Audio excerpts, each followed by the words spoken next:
الرجیم بسم اللہ الرحمن الرحیم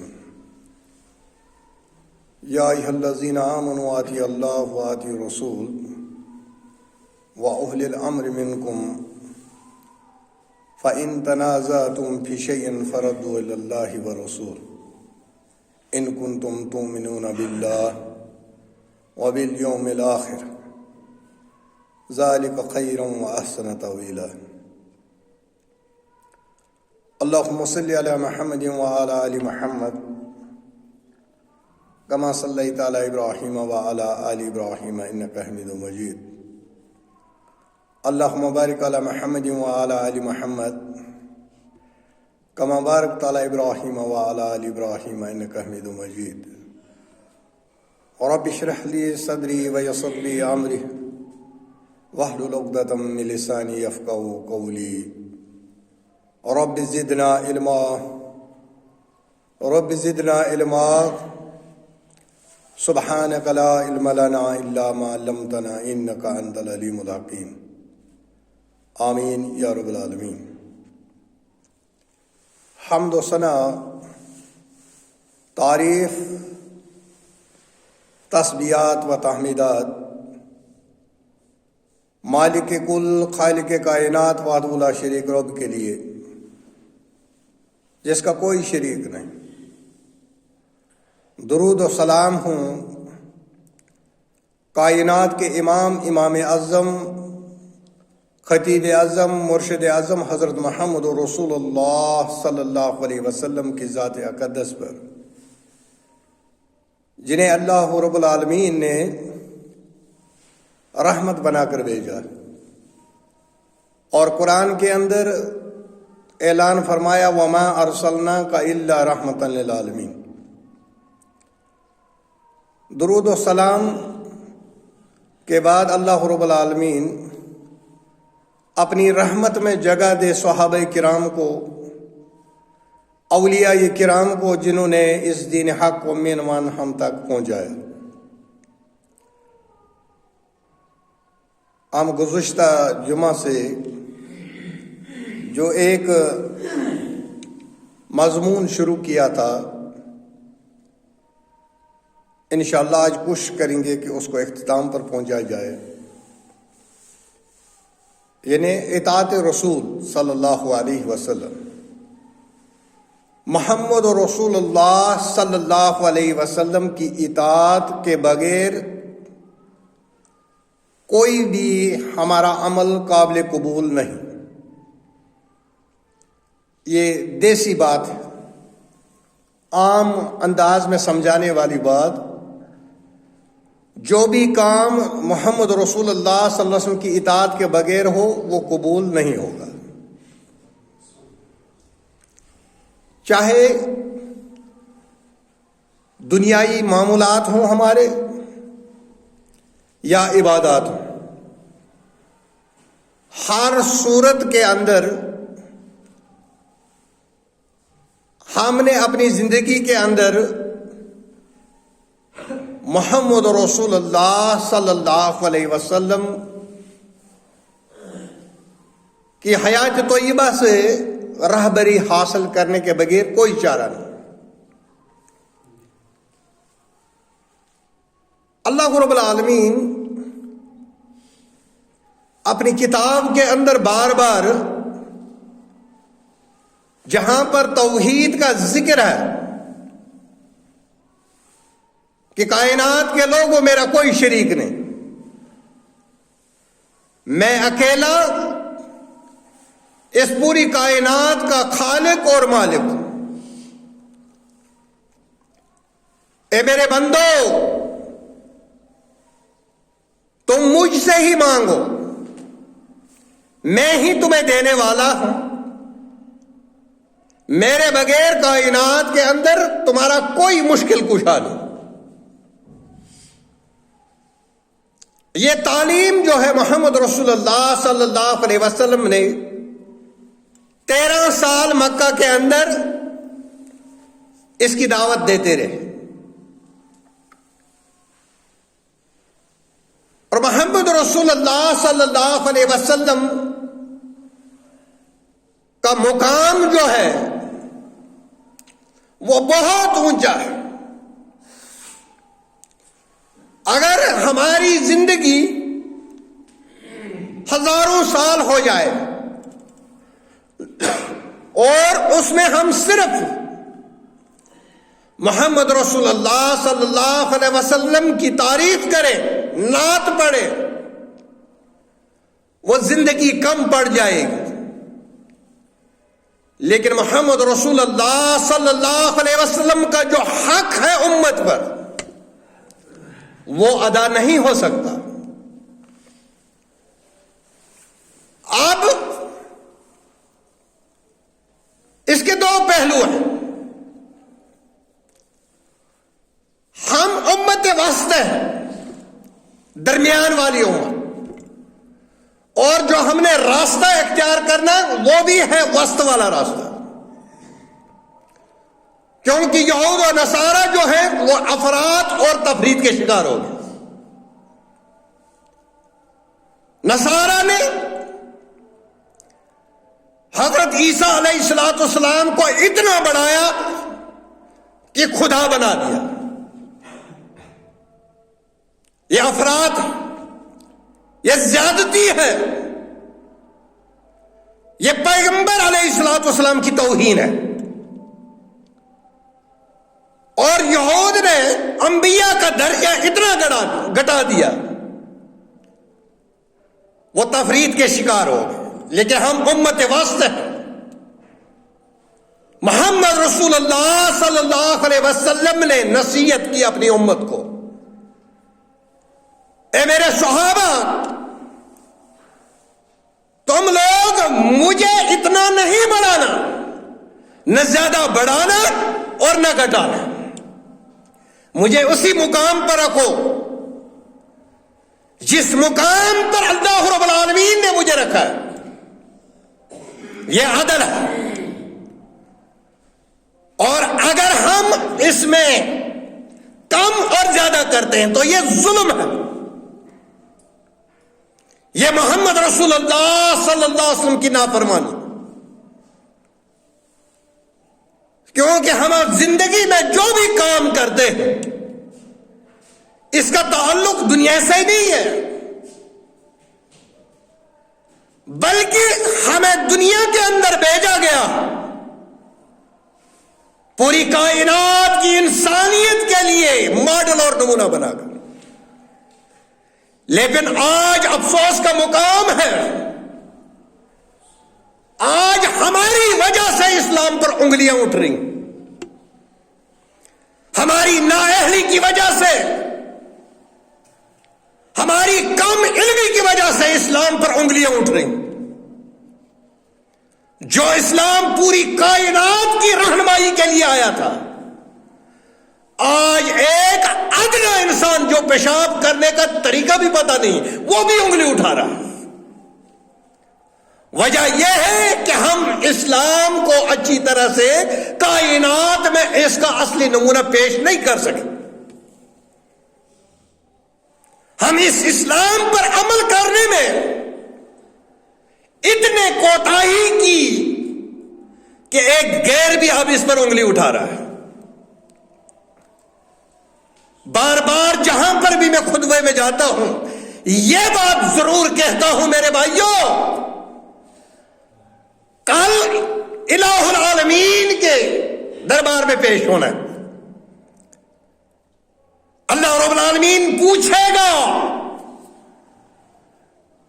اے محمد رسول اللہ صلی اللہ علیہ وسلم کی امت، جو دین تمہیں نبی نے دیا تھا کیا تم لوگوں نے اس کا حق ادا کیا؟ تو ہمارا کیا جواب ہوگا؟ اللہ کہے گا، جو دین محمد رسول اللہ صلی اللہ علیہ وسلم کے ذریعے میں نے تمہیں بھیجا تھا تم نے اس کو ٹکڑے کر دیا. کیا جواب ہوگا؟ ادھر تو کوئی ہیلا اور بہانہ تو نہیں چلے گا. جبکہ تمہاری زبان ہماری بند ہو جائے گی، ہمارے اعضا جو ہیں وہ گواہی دیں گے، ایسا ماحول ہوگا۔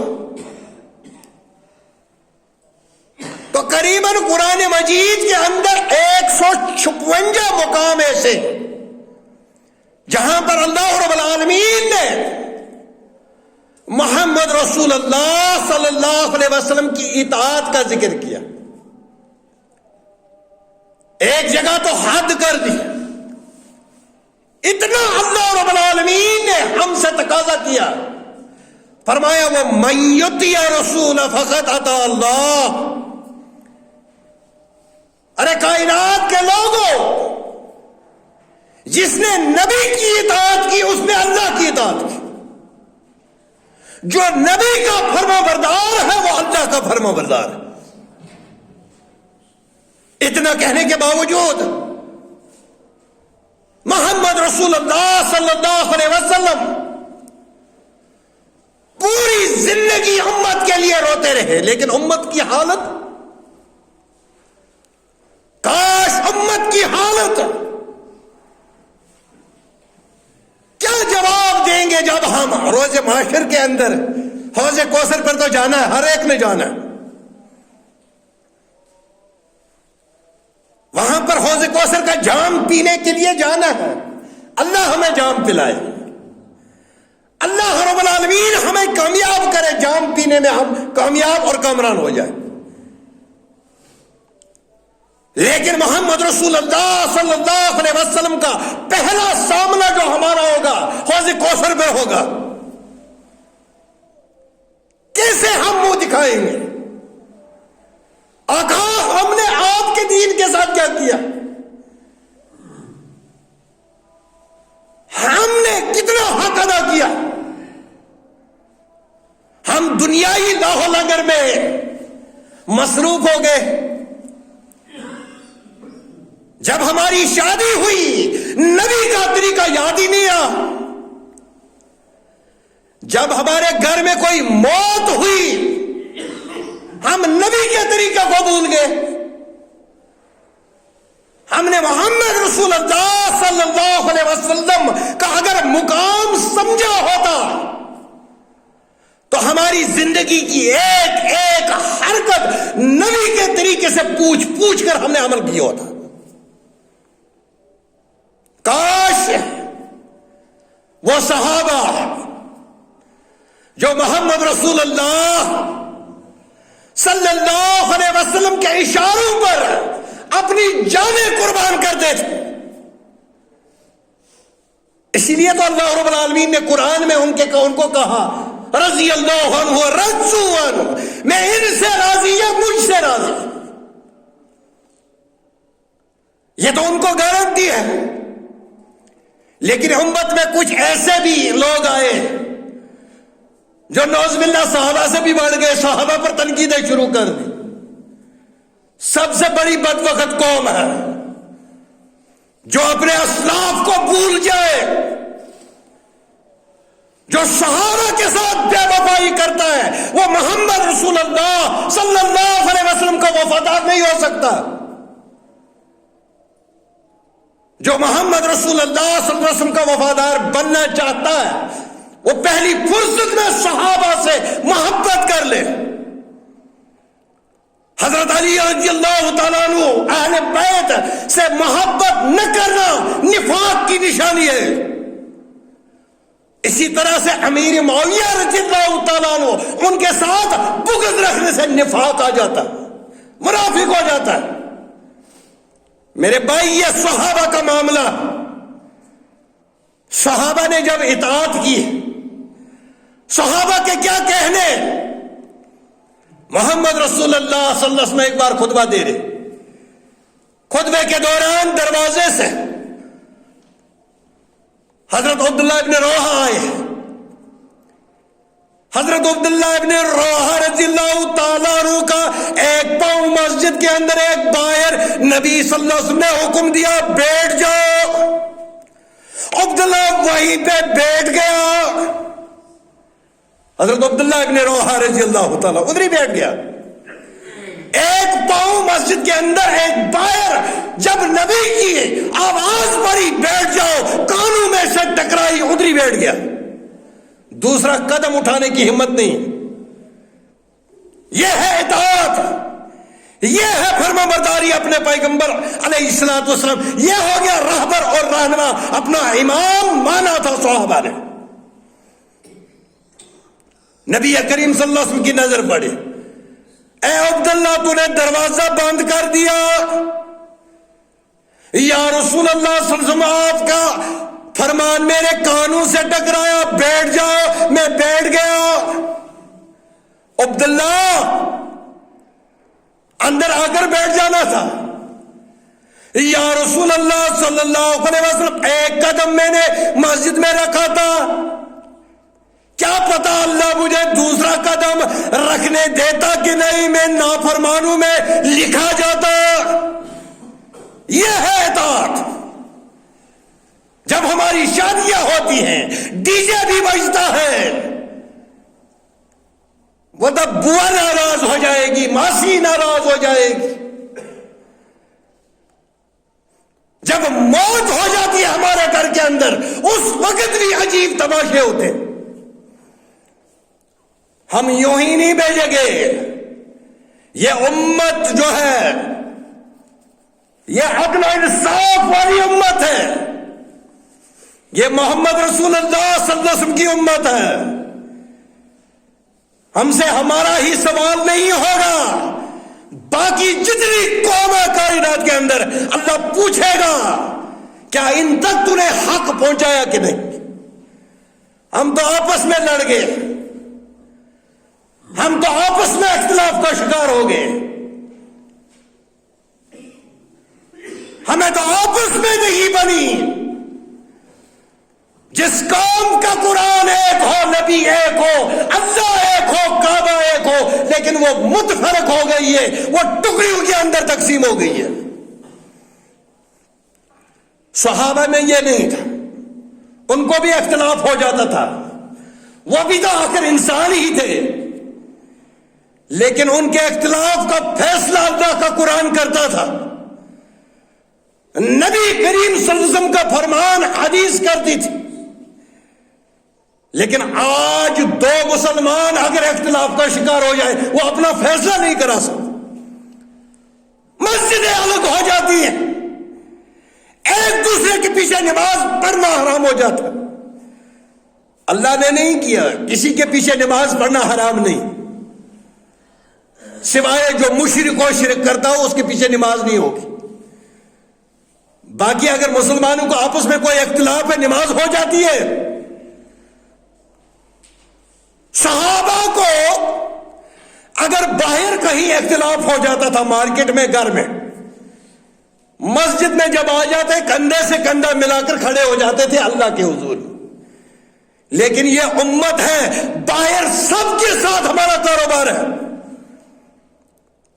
ہر کام ہم کرتے ہیں ان کے ساتھ، لیکن مسجد میں ہمارا اختلاف ہو جاتا. جس قوم کو مسجد میں اختلاف ہو اس کا اللہ ہی حافظ ہے، کیا ہوگا؟ میرے بھائیوں، مسلک سے اٹھ کر سوچو، کیونکہ اسلام کسی مسلک کا محتاج نہیں ہے. مسلک سارے نبی کریم صلی اللہ علیہ وسلم نے جو دین دیا اس کے محتاج ہے، اسلام کے محتاج ہے. امام ابو حنیفہ رحمہ اللہ وہ اسلام کا محتاج ہے. امام مالک اسلام کا محتاج ہے. امام احمد بن حنبل اسلام کا محتاج ہے. امام مالک اسلام کا محتاج ہے. امام شافعی رحمہ اللہ اسلام کا محتاج ہے. امام جعفر صادق جو ہے وہ اسلام کا محتاج ہے. اسلام ان کا محتاج نہیں. اسلام جو اس وقت شروع ہوا تھا جب محمد رسول اللہ صلی اللہ علیہ وسلم نے پہلی آواز لگائی تھی فاران کی چوٹیوں سے، یا ایھا الناس قولوا لا الہ الا اللہ تفلحوا. آج بھی وہی ہے، قیامت کی دیواروں تک وہی رہے گا، کوئی کمپرومائز نہیں. دنیا کے قانون بدل جاتے ہیں لیکن اللہ کا قانون اللہ ہی بدل سکتا ہے اور کچھ ہی میں طاقت. میرے بھائیوں، اگر ہم نے آج ہوش کی دوائی نہیں کھائی، کیا پتہ ہماری جو آگے نسلیں ہیں وہ اسلام پر رہیں گی بھی نہیں. کوئی پتہ نہیں، کیونکہ جو حالات بن رہے ہیں، الحاد کی طرف جا رہے ہیں، کیونکہ ہم نے اپنے بچوں کی تربیت ہی نہیں کی، اسلامی تعلیم ہی نہیں دی. پھر پٹتے ہیں، بیٹا نافرمان ہو گیا جی، بیٹی میرا مانتی نہیں. جس وقت تجھے اس کو سکھانا تھا، تربیت کرنی تھی، اس وقت تو کوتا نظری کی، آج اس کا خمیازہ بھگت رہا. آپ مجھے بتائیے، سکارف لیا ہوا ہے، پردہ رکھا ہے ایک لڑکی نے، نیچے سے جینس پینٹ لگی ہے، یہ تو مذاق ہے اسلام کا. یہ اسلام کے ساتھ کھلواڑ ہے، مذاق ہے. ہو مسلمان بیٹی محمد رسول اللہ صلی اللہ علیہ وسلم کی امتی ہو اور وہ زینت لگا کر اوپر دوپٹہ لے لے، کیا فائدہ اس دوپٹے کا؟ مسلمان بیٹی فاطمہ کی طرح بنے، عائشہ صدیقہ کی طرح بنے، انہیں اپنا روڈ ماڈل بنائے، تب جا کر آدمی کامیاب ہو جائے گا. محمد رسول اللہ صلی اللہ علیہ وسلم ایک اطاعت کس سے کہتے ہیں؟ نبی کی فرمانبرداری صحابہ نے کی، اور وہ اللہ نے کامیاب بھی کر دے، ہمیں بھی کامیاب کرے گا انشاءاللہ. ہم بھی کامیاب ہو جائیں گے بشرط کہ ہم نبی کے فرمانبردار ہو جائیں. حضرت خزیمہ بن ثابت انصاری رضی اللہ تعالیٰ مدینہ میں ہے، محمد رسول اللہ صلی اللہ علیہ وسلم ایک سفر سے آ رہے، ایک یہودی نے کہا مجھے اونٹ بیچنا. محمد رسول اللہ صلی اللہ علیہ وسلم نے فرمایا سودا کرو میرے ساتھ. 200 روپے ہوا. کتنا ہوا؟ بولا ادھر تو پیسے نہیں، جب مدینہ پہنچیں گے آپ کو پیسے دے دوں گا.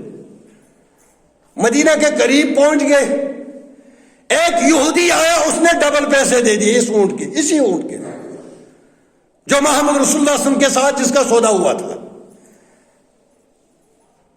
بولا بھائی یہ دے دو اس کو.